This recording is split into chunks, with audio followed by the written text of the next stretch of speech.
Okay, so thank you and hello. I believe we're live. Welcome to the side event on the World Day Against the Death Penalty, focusing this year on women and the death penalty.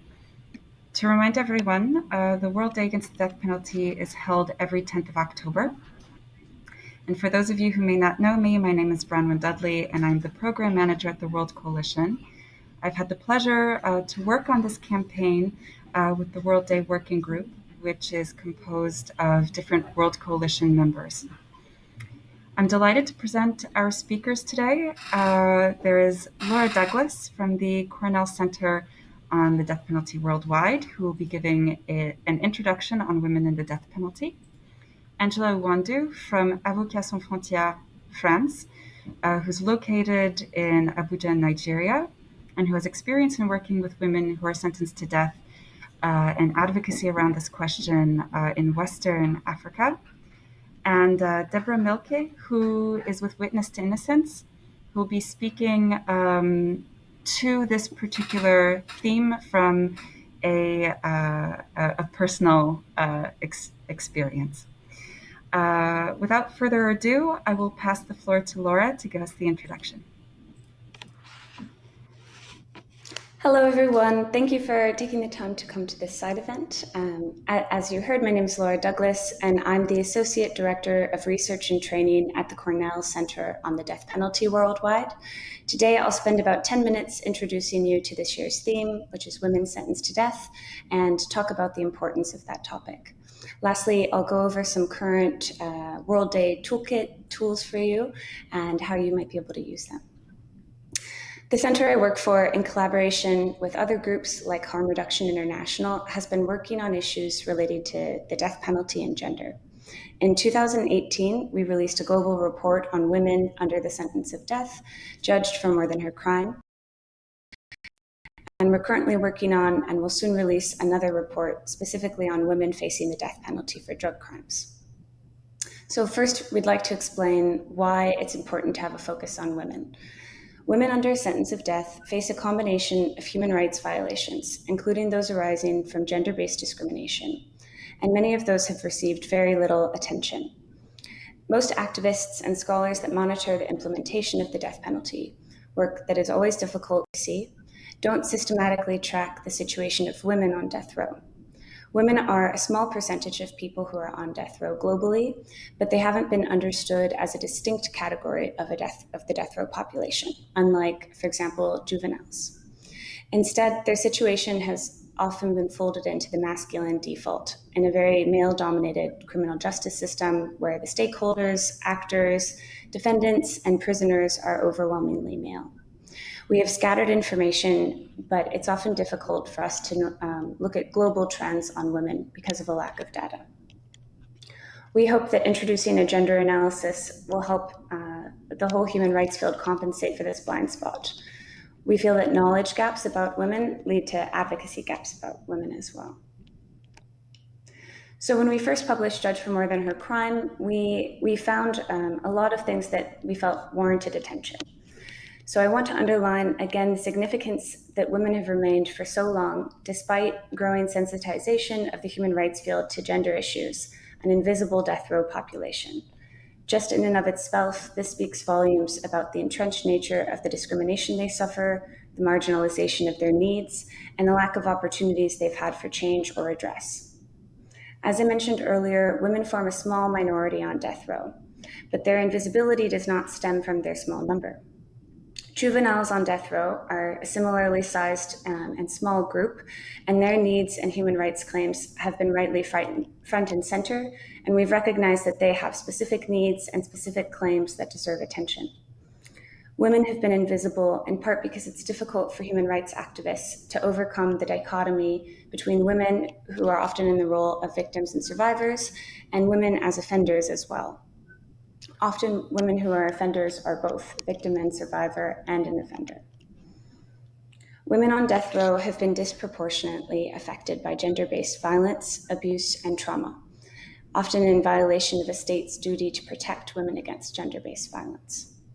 This is most obvious in the case of juvenile girls who have been sentenced to death. In our research, every single case that we've studied of juvenile girls on death row involved the defendant killing an authority figure in the context of child marriage or gender-based violence. Gender discrimination is also pervasive at all stages of capital proceedings, and the operation of gender bias can be very complex. In some cases, gender bias may operate in favor of women, and some studies, especially some done in the US, have suggested that women are less likely to receive a death sentence than men overall for similar offenses. But at the same time, women do experience gender bias during their capital trials. Women are judged not just for their crime, but, as one of the lawyers we interviewed said, for their whole lives. Courts often categorize them as good or bad women. We've seen courts make explicit references to women being bad wives or bad mothers in their judgments. When a woman violates entrenched norms of gender behavior, we found that it's much more likely that she will receive a death sentence. For example, if the court describes her as a femme fatale, as a daughter who brings shame upon her family, or as a child murderer. If her crime can be understood within the norms of femininity, then she's more likely to receive a lenient sentence. So, for example, if she's defending children against an abusive father. So, trying to zoom out and look at global data, we have tried to examine how many women have been executed. The vast majority of the world's executions, as many of you know, are concentrated in just a few countries, and so it's not surprising that the world's top executing states account for a majority of the world's female executions. We believe the most executions of women are happening in China and in Iran. But our research has also highlighted a phenomenon that's unique to women, and that is that some states, although they execute men, never execute women or haven't executed women in recent years. So, for example, in India, India has not executed a woman in living memory. Thailand hasn't executed a woman since 1999.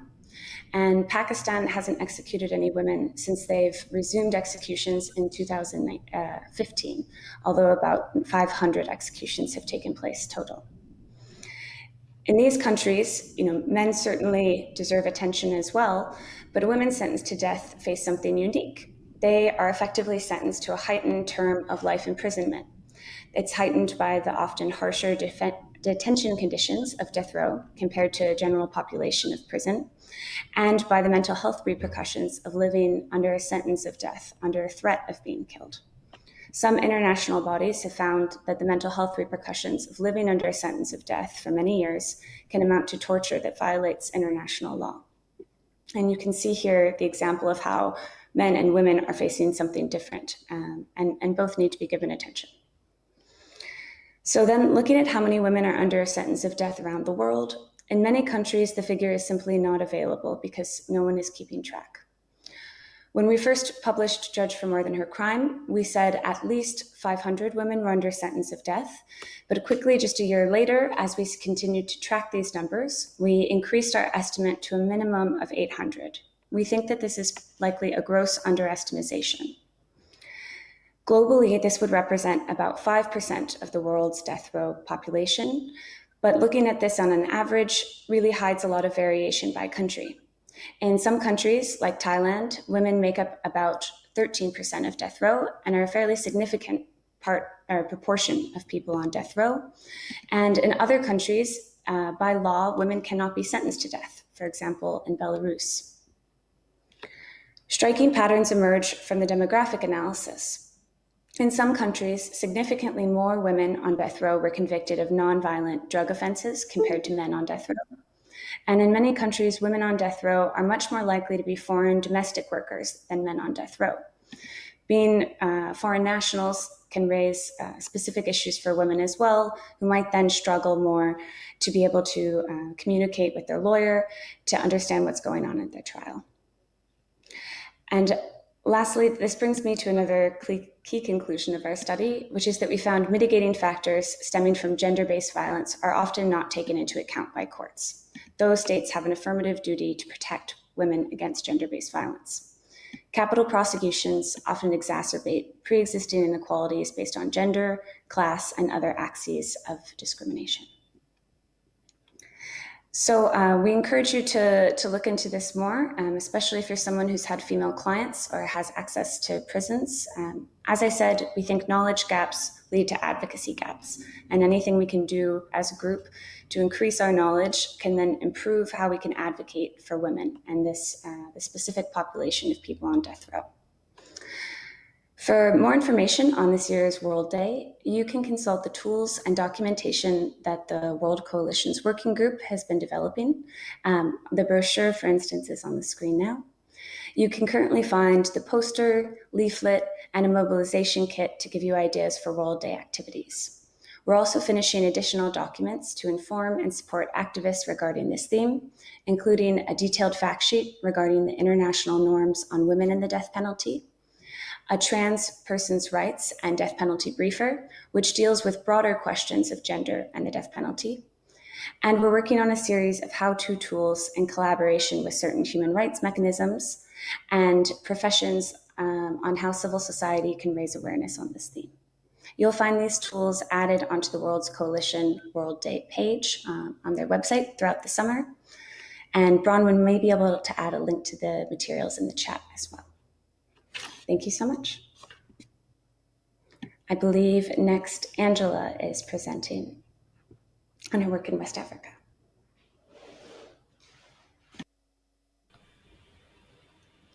Yes, thank you so much, Laura. Thank you for this information and for giving us a really comprehensive base on the subject matter. I guess without any more hesitation, I'll pass the floor directly on to Angela, who can talk a little bit more about her work. Thank you very much, Bronwyn, and thanks, Laura, for that beautiful presentation on the situation of women facing the death penalty. This is quite concise, and our work in Nigeria and in other parts of Africa actually confirm, the issues that you have raised.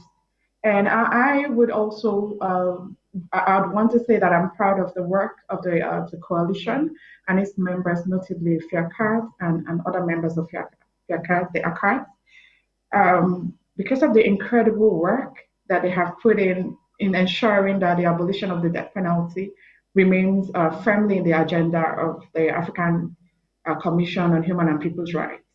Now, this is quite significant because the African Commission on Human and People's Rights is the highest level of the regional mechanism in Africa for human rights. This is different from, for example, the ECOWAS Court, which covers only the West African bloc, but the African Commission covers all of African continents. So ensuring that our voice is heard at that level and also empowering members of the coalition, especially those from the continent, the African continent, to engage with the African Commission. It's quite a commendable work. Now, with regards to, I'm going to be talking about how the theme for the World Day and essentially the work of the coalition has been put on the agenda or has been approached by the African Commission. So recently, we held the 68th ordinary session of the African Commission. It was in April. The 68th ordinary session of the African Commission on Human and People's Rights. And at this session, first of all, there was an expert panel on violence against women in vulnerable situations. And on this panel, I was invited by the coalition to present the work of women from the perspective of Africa. And I had the opportunity to share some of the experiences of Avocats Sans Frontières France, which is the organization that I work for in Nigeria with regards to representing women on death row. And from our work, primarily in Nigeria, I would say that one of the first things that come up is just to corroborate or to confirm what Laura said, that women on death row face various forms of discrimination in the justice system. And this is especially during the legal trials leading up to their death sentences, and even while on death row. Now, one of the reasons why we see that many women sentenced to death were originally victims of sexual and gender-based violence. And this, of course, occurred leading up to the commission of crimes, which eventually led them to the death row. But in many of these cases, we find out that the issue of the sexual and gender based violence is hardly ever considered by the courts in criminal trials, leading to the death sentences of these women. And some of the cases that we have handled by Avocasan versus France in Nigeria actually attest to this fact. It's very disturbing to see that when these cases come up before the courts, we see that the prosecution zeroes in on proving solely the actus reus, the acts, and then the mental elements, and closes this case. And then we also find out most times even defense counsels do not bring up the issue of the violence that the women had to endure, either for themselves or their children, that led up to the commission of the crime. We believe that if some of these issues are raised, it could serve as a mitigating factor, especially in situations where the judge is allowed to exercise some discretion. But even if it's in a mandatory jurisdiction such as Nigeria, as we have, we believe that it should still be a material fact that ought to be brought up before the judges during the criminal trials. But we see that this hardly ever happens. Later, if I have a few minutes, I'm gonna be talking more about cases where we have several cases where women are standing trial for killing, for example, an abusive intimate partner or spouse. And in these cases, again, the courts have consistently failed to recognize or consider the years of abuse of this victim. There are several, most of the issues raised by Laura cuts across all the continents, but there are specific issues that um, I would say resonate more in the African continent because of, for example, issues of poverty. I, for one, have seen and our work do reveal that in Africa, men would often have better resources than women to pay for counsel of their choice. And we saw that in the World Day theme of last year, 2020, we saw the impact of having access to good counsel on the outcome on whether a person, whether male or female, who's going through a capital case will end up on death row or not. So in Africa, we know that men would most likely be able to afford these cases, be able to afford their legal fees more than women. And this will see an economic, a financial imbalance between men and women who are facing the capital trials. Again, in land, in terms of landed properties play a key role in the African societies. And West Africa, for example, and in Nigeria, is a deeply patriarchal system where men own properties. And in many villages, women are not allowed to own properties. And family properties are also divided amongst men and inherited by men.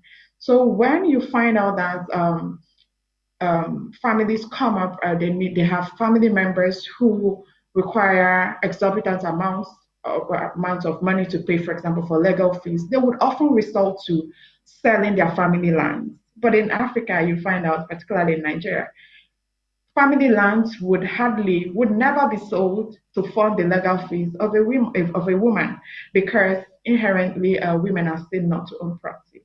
And this is all to show that the cost of legal fees will less likely be afforded by women. And this leads to having more women um, on death row. For me, I view that as a form of discrimination that eventually leads up to women being on death row. So the second point I'd like to raise is with regards to the fact that women on death row in Africa are much more, and I can assume in other jurisdictions, but I speak more on Africa still on the subject of related to the subject of poverty. So these women are more likely to be subjected to sexual and violence exploitation because of their vulnerability, but also because when it has to do with cases of women who are accused of killing family members or spouses, they are essentially abandoned by their family members. And the legal aid system does not work as robust as you would have it in other jurisdictions. So many of these women might have to rely on favors, including sexual favors, to appeal their death sentence convictions, for example, or to even afford other health care products. And these were some of the issues that were raised at that panel on violence against women and the vulnerabilities that they face. It was important that at that panel where other issues were discussed at the African Commission, the ordinary session, other issues, affecting women, that the issues of women on the death row was put also on the table. And I would want to also raise some of the what I mentioned earlier about the link between killing or allegedly killing spouses and the issue of child marriage. So, child marriage is one of the observed practices that have led to many women in Africa being on death row. And this is not limited to Nigeria. You have that in several parts of Africa, including, especially in West Africa. And we see the trend, and particularly, I'm happy that this year's World Day is focusing on women because when we identified, first of all, the case of Maimuna, which I'm going to share in a few minutes, in back in 2014 when we identified the case of Maimuna, I believe strongly that there needed to be more study carried out to be able to establish the nexus or the link between child marriage in Africa and women ending up on death row. And the case of Maimuna is, for me, a classical example. So Maimuna's case involved the case of a young girl who, at the age of 13, had married. That was a case of early forced marriage, and she was accused of killing her husband. And at this point, Maimuna Abdul Mumini. She was arrested by the police. She was released on bail, and the justice system, waited until she was past 18, and then she was rearrested and sentenced to death for the same offense that she had committed while she was a minor. Now, it would interest you to know that at no time in her trial were the issues which could have served as a mitigating factor raised, such as age, and also at no time were the issues of early forced marriage and whatever violations she faced in that marriage leading to her action or the alleged action was never raised, neither by the prosecution nor by the defense counsel. And Maimuna was essentially sentenced to death. And at this time, she had remarried again, and she had a baby who was only a few months old with her on death row at the time Avocat Fontes France discovered her case. Now, Maimuna's case is striking because she's not the only. This is not the only type of case that you have. Now, I'll conclude with her case, then I'll talk about a very similar case that occurred also in Nigeria. So Maimuna's case, ASF took up the case to the regional level, to the ECOWAS court, arguing that the fact that she was a minor at the time of commission of offense meant that she should not have been sentenced to death. And also, we argued that her child, which was only a few months old, had no special conditions, no special treatment. There were there was basically no facilities or infrastructure that was available on death row, including nutritional values for the nursing mother and for the child. And based on the advocacy on that particular case, first of all, her baby was put in care of her relatives because of the unsanitary conditions of the prisons, especially the death row prisons in Nigeria. So that was the first hurdle. And one of the first things that we did on that case at the ECOWAS court was to request for an interim ruling insisting that Maimuna could not be executed by the Nigerian government pending the hearing of the substantive matter before the court, and the court graciously granted that interim judgment, the interim request, and delivered this interim ruling. But going ahead, and the final judgment, the court did agree with Avocat Fontes France that her rights had been breached and awarded and asked that the Nigerian government take her off the death row, and also awarded damages of 5 million naira against the Nigerian government. Now, Memuna was eventually released from death row and reunited with her family. But then a similar case also arose in Memuna's case was in Katsina State in Nigeria, but then in Kano State, just a year after, another case of Tasiu Wasu also came up in Kano State in Nigeria. And in this case, the pattern was the same, early forced marriage. In this second case, the child bride was 14 years old, was also accused of killing her husband. And in not just her husband, but the prosecution case was that the target was her husband, and also about the food that had been poisoned also led to the death of his friends who came to feast with him. So from this, we saw that even though, yes, you cannot argue on just on the basis of two cases that this could be a trend, but if you look at other countries, you will see that child marriage does is a practice that is a, of course, it's a human rights violation on children and women, but that could have other significant and serious end results, such as the death penalty. So this is the case of the two significant cases that happened in Nigeria. In the second case, because action had been taken on Maimuna's case and advocacy had begun seriously, raising these issues of women on death row, the prosecution was forced to drop the charges in the second case. So that shows that some of these cases, when taken up and when successful, could be used as strong advocacy tools, one, to raise the issue, but also to ensure that people are listening. But like I said at the beginning, I'm very happy that at the highest level of human rights mechanism, at the African level, which is the African Commission, we are engaging as individual organizations, as activists, as lawyers, but also as a coalition. I think this is very, very important. And so, lest I forget, we were able to hold, we were able to move an oral declaration on the death penalty led by the World Coalition Against Death Penalty.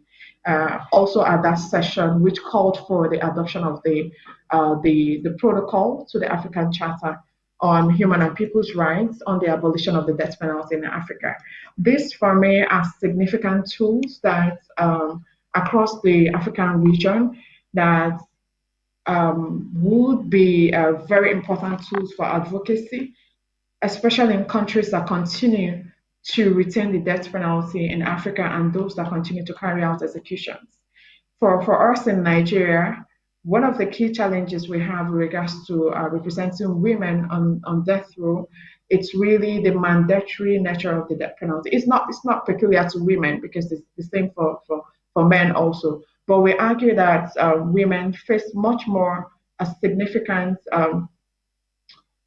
circumstances that require specific attention. And as Laura said earlier,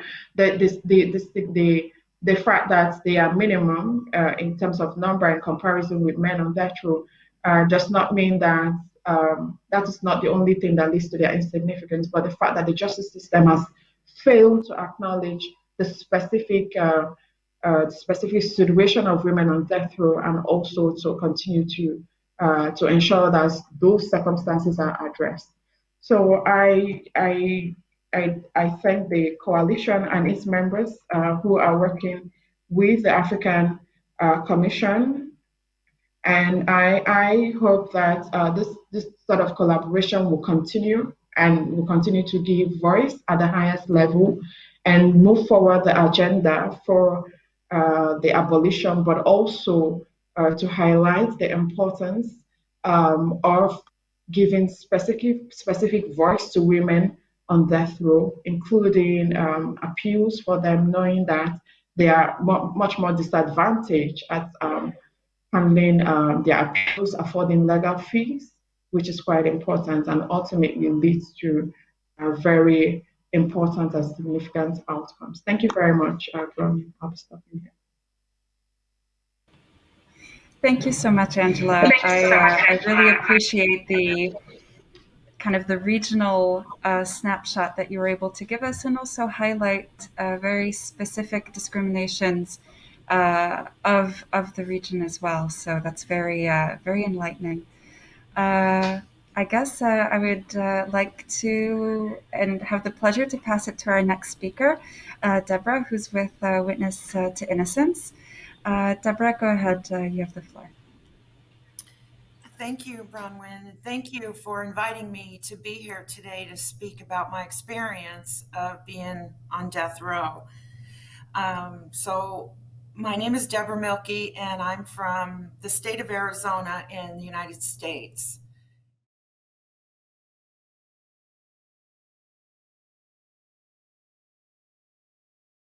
Thank you very much for your time, and thank you to our brilliant speakers as well today for this side event. I really do appreciate it. And thank you to all of our participants as well who are listening. Thank you. Thank you. And thank you, Bronwyn, for setting this up. Mm-hmm. Mm-hmm. Thank you, Brownie.